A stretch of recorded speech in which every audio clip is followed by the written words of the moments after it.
जय जोश। दोस्तों, मैं दीपक कुमार गुमे मोटिवेशन की तरफ से। और आज की खबर में जो आज की इंपॉर्टेंट न्यूज़ है, जो सभी लोगों के लिए और जो तैयारी कर रहे हैं परीक्षाओं की, पीटी मेंस इंटरव्यू के लिए, सभी के लिए इंपॉर्टेंट है, तो हम डिस्कशन करते हैं। और आज तारीख है 22 अक्टूबर। ठीक है दोस्तों, 22 अक्टूबर 2020।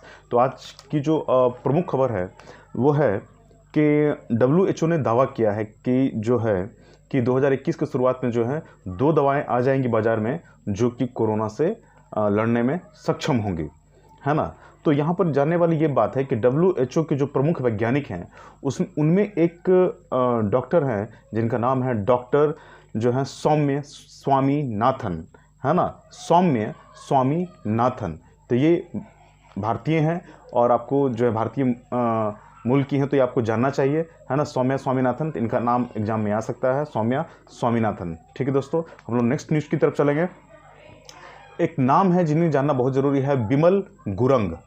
विमल गुरंग जो पश्चिम बंगाल में दार्जिलिंग क्षेत्र है, तो दार्जिलिंग क्षेत्र को जो है अलग राज्य का दर्जा बनाने के लिए जो है इन्होंने एक आंदोलन चलाया हुआ था, विमल गुरंग जी, है ना। तो और ये उसके बाद से ये फरार घोषित किए गए हैं विमल गुरंग जी, है ना, किए गए थे। तो विमल गुरंग जी को जानना जरूरी है कि दार्जिलिंग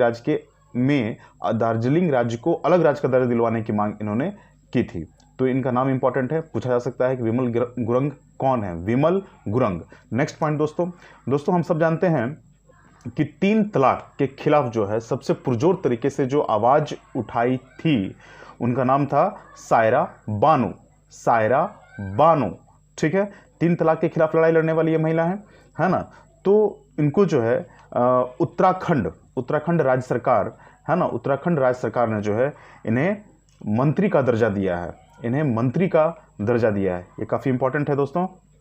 और ये भाजपा में शामिल हुई हैं और इन्हें मंत्री का भी, और महिला आयोग का जो है वहाँ राज्य महिला आयोग का, उत्तराखंड के राज्य महिला आयोग का जो है उपाध्यक्ष, उत्तराखंड राज्य महिला आयोग का उपाध्यक्ष भी बना दिया गया है सायरा बानो जी को, ठीक है, जिन्होंने 3 तलाक के खिलाफ लड़ाई लड़ी थी। दोस्तों अब हम नेक्स्ट पॉइंट की तरफ चलते हैं कि एक state of global air 2020 report आया है, ठीक है। State of global air 2020 report आया है दोस्तों। इस रिपोर्ट में बताया गया है कि वायु प्रदूषण से जो है देश में 1.16, ठीक है, यानी कि 1,16,000, है ना, 1,16,000 लाख से जो है अधिक नवजातों, है ना, की मौत हुई है, ठीक है। 1.16 लाख, है ना, से अधिक नवजातों की मृत्यु हुई है। भारत में ये डाटा है, ठीक है दोस्तों।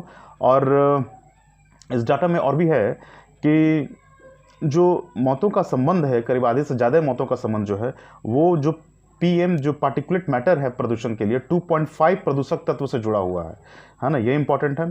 और जैसे कि कोयला जलाने से, लकड़ी जलाने से और गोबर से जो ठोस ईंधन है ना, उसको जलाने से जो धुआं निकलता है, ये प्रदूषण जो फैलाता है ना, इससे ये मौतों की संख्या जो है ये बढ़ रही हैं, ठीक है दोस्तों।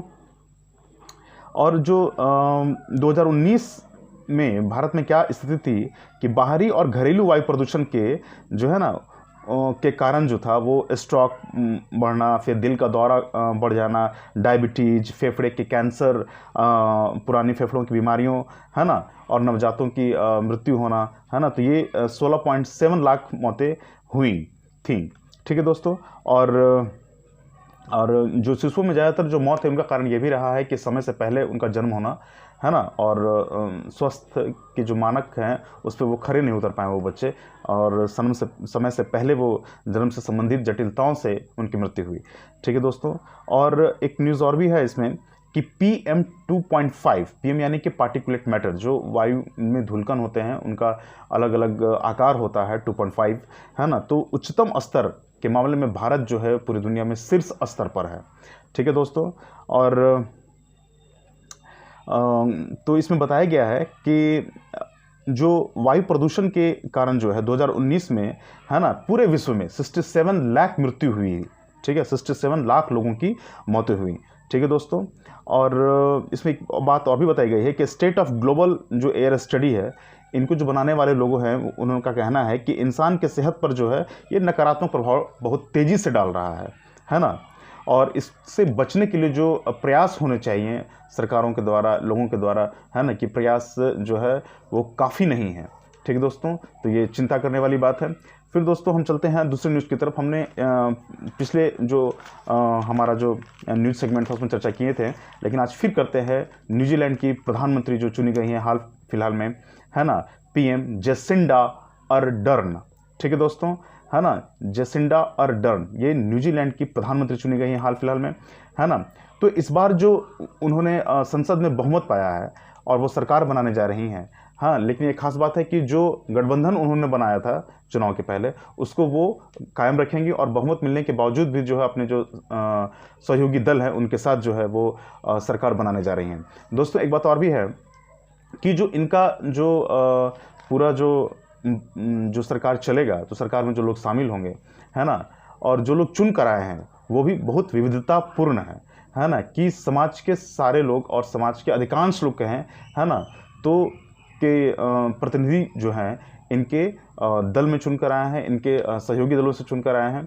जैसे कि कुछ इसमें इम्पोर्टेंट टर्म है उस पर हम ध्यान देंगे दोस्तों, जैसे कि इसमें लैंगिक विविधता, है ना, इसका भी ध्यान रखा गया है। और हाँ, एक बात और भी है कि आधे से जो ज़्यादा जीतकर सांसद आए हैं न्यूजीलैंड की संसद में वो महिला हैं, तो ये भी क्रांतिकारी बात हो गई। ठीक है, तो सांस्कृतिक अल्पसंख्यकों को भी चुना गया है ना। मूल निवासियों जो माओरी जनजाति है, माओरी जनजाति कहाँ की है, तो न्यूजीलैंड की है ना, तो इस जनजाति से भी लोग चुन कर आए हैं, है ना। तो ये संसद जो है, न्यूजीलैंड की जो नई संसद जो है वो एक इतिहास रचने जा रही है विविधता को लेकर, है ना। और ये पूरे दुनिया के जो भी राजनीतिक पार्टी हैं, दल हैं और जो संसद है वहाँ के लिए एक नई लकीर खींचने के समान है ना। तो एक प्रेरणा देने वाली बात है न्यूजीलैंड से आ रही है। ठीक है दोस्तों, इसमें एक अफ्रीकी मूल के भी नेता जो हैं इब्राहिम ओमार और एक श्रीलंकाई मूल के भी व्यक्ति जो हैं, है ना, वानुसी वाल्टर्स ने जीत दर्ज की है। और ख़ास बात और सबसे ख़ास बात है दोस्तों कि भारत के जो डॉक्टर गौरव शर्मा है, मात्र 33 साल इनका उम्र है और ये न्यूजीलैंड में जो है हैमिल्टन वेस्ट, जो इनके संसदीय क्षेत्र है हैमिल्टन वेस्ट से लेबर पार्टी के उम्मीदवार रहे थे और इन्होंने जीत दर्ज की है ना। तो हिमाचल प्रदेश के जो मुख्यमंत्री है हिमाचल प्रदेश के रहने वाले हैं गौरव शर्मा, इनको बधाई दी गई है। गौरव शर्मा जी को हम भी गुमिया मोटिवेशन की तरफ से बधाई देते हैं उनके जीत पर, और न्यूजीलैंड संसद में वो अच्छा काम करके दिखाएंगे गौरव शर्मा जी। ठीक है दोस्तों, हम जो है एक बात और भी हम चर्चा करना चाहते हैं कि इस संसद में जो चुने जाने वाले लोग हैं उनमें से रेनबो समुदाय से आने वाले लोग भी हैं। रेनबो समुदाय होता क्या है, तो रेनबो समुदाय जो है वो LGBTQ समूह के सदस्यों को कहा जाता है। LGBTQ यानी कि L से हो गया लेस्बियन, ठीक है, G से हो गया गे, ठीक है, B से हो गया बाइसेक्सुअल, है ना, और या ट्रांसजेंडर। ठीक है, तो इस समुदाय से को ही हम रेनबो समुदाय कहते हैं और रेनबो समुदाय से भी लोग चुन कर आए हैं। बहुत खुशी की बात है दोस्तों। फिर हम इसमें जो है मिलेनियल, एक शब्द आ रहा है इसमें मिलेनियल, है ना, कि मिलेनियल होता क्या है। तो मिलेनियल जो है जो 1980 के आसपास से लेकर के 2000 के बीच में जो लोग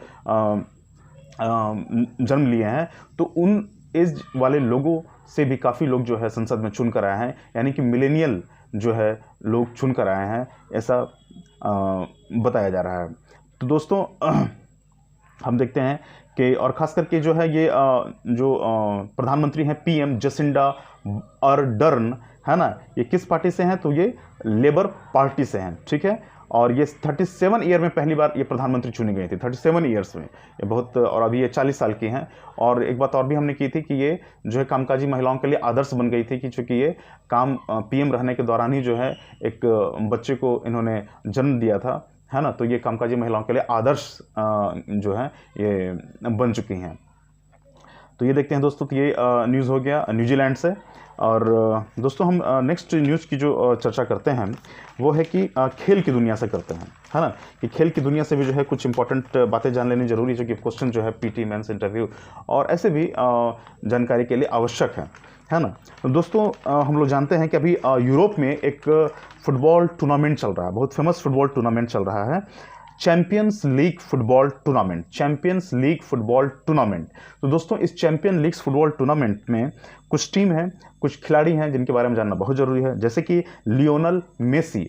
तो क्वेश्चन आ सकता है कि लियोनल मेसी जो है वो किस टीम की तरफ से खेलते हैं, उसकी टीम का नाम क्या है। तो लियोनल मेसी जो है वो बार्सिलोना की टीम की तरफ से खेलते हैं, बार्सिलोना की टीम की तरफ से खेलते हैं। कौन? तो लियोनल मेसी। ठीक है दोस्तों, नेक्स्ट पॉइंट कि जो है ये क्रिस्टियानो रोनाल्डो, है ना, क्रिस्टियानो रोनाल्डो बहुत फेमस खिलाड़ी हैं विश्व के फुटबॉल के, है ना। तो ये किस टीम की तरफ से खेलते हैं? तो ये खेलते हैं यूवेंटस।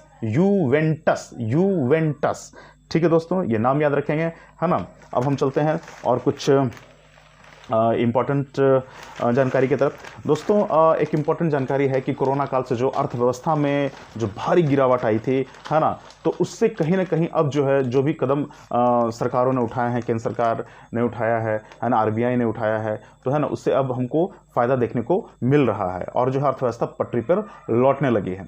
आरबीआई गवर्नर अभी हैं कौन? तो आरबीआई गवर्नर हैं शशिकांत दास। ठीक है, गवर्नर कौन है? शशिकांत दास। तो दोस्तों हम देखते हैं कि अच्छा अभी जो वित्त आयोग है ना, 15वां वित्त आयोग जो है, 15वें वित्त आयोग के चेयरमैन कौन है? तो एन.के. सिंह।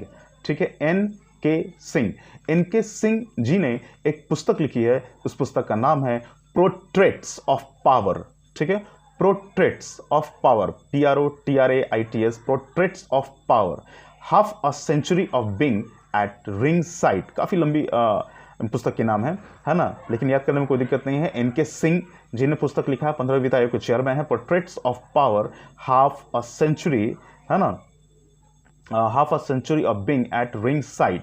ठीक है दोस्तों, तो इसी किताब का विमोचन हो रहा था, उसी अवसर पर जो है आरबीआई के जो गवर्नर हैं शशिकांत दास जी ने कहा कि जो केंद्रीय बैंक, जो रिजर्व बैंक ऑफ इंडिया है हमारा, है ना, उसे केंद्रीय बैंक बोलते हैं, और सरकार की जो उदार, है ना, या अनुकूल मौद्रिक या राजकोषीय नीतियों की वजह से जो है देश की अर्थव्यवस्था में तेजी आ रही है। दोस्त यहाँ जानने की बात है, अर्थव्यवस्था की थोड़ी बात हम कर लेते हैं कि मौद्रिक नीति जो है वो हमेशा आरबीआई बनाती है, आरबीआई उसको देखती है, मौद्रिक नीति को। इस बात को याद रखना है, मौद्रिक नीति को कौन देखता है? तो वो आरबीआई, ठीक है, रिजर्व बैंक ऑफ इंडिया, है ना। और राजकोषीय नीति, है ना, जो फिस्कल पॉलिसी है, इसे कौन देखता है? तो वो सरकार देखती है ना, वो हमारा वित्त विभाग देखता है ना। तो ये हमको याद रखना चाहिए कि राजकोषीय नीति कौन बनाता है? तो वो सरकार, केंद्र सरकार, है ना। वित्त विभाग जो है वो इसमें संलग्न होता है। ठीक है दोस्तों, तो हम यहाँ जो है कि जो अर्थव्यवस्था जो है, भारतीय अर्थव्यवस्था जो है, कोरोना काल से जो पटरी पर उतर गई थी, वो वापस जो है वो पटरी पर आना शुरू कर चुकी है। ठीक है, तो इसके लिए कहा गया है कि जो वित्तीय इकाइयां हैं, है ना, उनकी वृद्धि का समर्थन किया गया है, उनके पास पर्याप्त पूंजी होनी चाहिए। तो कुछ वित्तीय इकाइयां जो है पर्याप्त पूंजी हो गई हैं और कुछ लोग उसके लिए प्रयास कर रही हैं, है ना। तो जो भारत सरकार ने जो रास्ता चुना इस अर्थव्यवस्था से उबरने के लिए, इस जो मंदी वाली अर्थव्यवस्था जो शुरू हो गई थी उससे उबरने के लिए जो रास्ता चुना, वो रास्ता क्या था? तो भारत ने कोविड-19 कोई चुनौतियों से जो निपटने के लिए रास्ता चुना, वो क्या था? राजकोषीय विस्तार, राजकोषीय विस्तार का रास्ता चुना है। ठीक है दोस्तों, राजकोषीय विस्तार का रास्ता चुना है ना, इस बात को याद रखना है। ठीक है, और जो है जो सरकार ने जो राजकोषीय मजबूती को स्पष्ट करने की योजना बनाई है ना। और फिर कहा है कि जब हम कोविड-19 पर जो पूरी तरीके से उसे हरा देंगे, हम लोग उसे कंट्रोल में कर लेंगे पूरी तरीके से, है ना, तब क्या करना होगा? तो उसके बाद जो है कि भारत को आगे जो है राजकोषीय योजना जो है ना, कि पूरी स्पष्ट जानकारी प्रदान करनी होगी, है ना, सरकार को, है ना। और मौद्रिक और राजकोषीय नीतियां जो है ना, उसको उदार जो बनाया है हमने, उसको उदार बनाए रखना होगा। और भी क्या है दोस्तों कि नई जो सार्वजनिक क्षेत्र के उपक्रम नीति है, नई सार्वजनिक क्षेत्र की जो उपक्रम नीति है ना, तो इस पर भी कुछ बात कही गई थी। जैसे कि जो सरकार ने मई माह में 2020 में जो है आत्मनिर्भर भारत अभियान शुरू किया था। ठीक है दोस्तों, तो इसके तहत जो है 4 सार्वजनिक क्षेत्रों को, उपक्रमों को जो है वो छोड़कर जो है बाकी जो हैं रणनीतिक क्षेत्र के अलावा यानी कि अन्य क्षेत्रों के जो सार्वजनिक उपक्रम हैं उनको कहा गया था कि उनका हम निजीकरण कर देंगे, निजीकरण कर दिया जाएगा। ठीक है, 4 क्षेत्रों को के सार्वजनिक उपक्रमों को छोड़ करके जो बाकी जो है उनका निजीकरण कर दिया जाएगा। अब तो इस बारे में जो है सार्वजनिक उपक्रम नीति के बारे में जो है उनके बारे में जो है कि धीरे धीरे उनका निजीकरण किया जाएगा, है ना। और निजीकरण करते वक्त जो है पूरी व्यवहार्यता का ध्यान रखा जाएगा, है ना, कि पूरा जो है वो सही तौर पर हो, है ना, कि किसी को नुकसान ना हो। ठीक है दोस्तों, फिर एक न्यूज़ और भी है इसी में कि जो सरकार ने जो आर्थिक गतिविधियों को बढ़ावा देने की बहुत सारी कोशिशें की हैं कोरोना काल में, ताकि जो आर्थिक मंदी के में जो धंसता जा रहा था देश उससे बाहर निकल सके, है ना। तो मार्च के अंत में क्या किया, गरीबों और वंचितों को सहारा देने के लिए एक 1.70 लाख करोड़ रुपए देने की घोषणा की थी। उसके बाद हम देखते हैं कि मई माह में 20.97 लाख करोड़, ठीक है, यानी कि 21 लाख करोड़ से थोड़ा कम, 20.97, केवल 0.3 लाख करोड़ कम, है ना, 20.97 लाख करोड़ रुपए का आत्मनिर्भर भारत अभियान चलाया था। पैकेज की घोषणा की गई थी, है ना। इसमें कहा क्या गया था कि जो लंबी अवधि के सुधार हैं, है ना, लंबी अवधि के उन पर ध्यान दिया जाएगा, है ना, और आपूर्ति पक्ष पर अधिक ध्यान दिया जाएगा, है ना, आपूर्ति पक्ष पर। ठीक है, तो और है कि अभी जो है हाल फिलहाल में कि मांग बढ़ाने को लेकर के ध्यान केंद्रित किया गया है कि मांग बढ़ेगा, है ना, तो जो है वो कारोबार की स्थिति, जो इंडस्ट्री की स्थिति वो सुधरने लगेगी। ठीक है दोस्तों, और हम एक और भी न्यूज़ पे हम लोग ध्यान देते हैं कि जो है ई कॉमर्स कंपनियां जो हैं बहुत तेज़ी से भारत में विकसित होती जा रही हैं और पिछले 5 दिनों में 22,000 करोड़ का सामान इन्होंने बेचा है। तो ई कॉमर्स कंपनियां जो हैं काफ़ी विकसित होती जा रही हैं। ठीक है दोस्तों, तो आज जो है इतना ही आज की खबर के लिए। दोस्तों हम मिलते हैं कल आज की खबर के साथ। हमारे साथ बने रहें, इस वीडियो को शेयर करें, सब्सक्राइब करें और लाइक करें। जय जोश।